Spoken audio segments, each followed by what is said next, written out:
বাড়ি নির্মাণ এবং আসবাবপত্র তৈরিতে আমরা সবচেয়ে বেশি গুরুত্ব দিই যে কিভাবে সেটি মজবুত করা যায়। শুধু তাই নয়, আমরা চাই আমাদের জীবনের প্রতিটি প্রাপ্তি যেন দীর্ঘস্থায়ী হয়।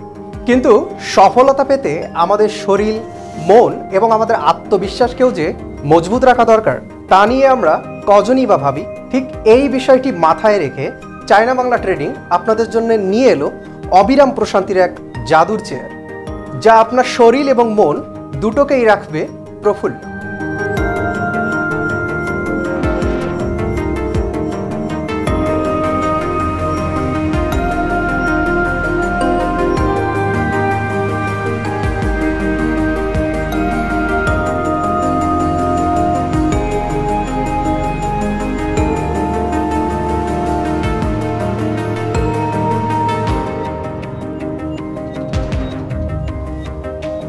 এটি মূলত একটি লাক্সারিয়াস বডি ম্যাসাজ চেয়ার, যা স্বয়ংক্রিয় পদ্ধতিতে আপনার বডি মেজারমেন্ট অনুযায়ী পায়ের গোড়ালি থেকে শুরু করে হাতের কবজি, মেরুদণ্ড, কাঁধ, পিঠ ও ঘাড় পর্যন্ত পরিমাণ মতো ম্যাসাজ দিতে সক্ষম।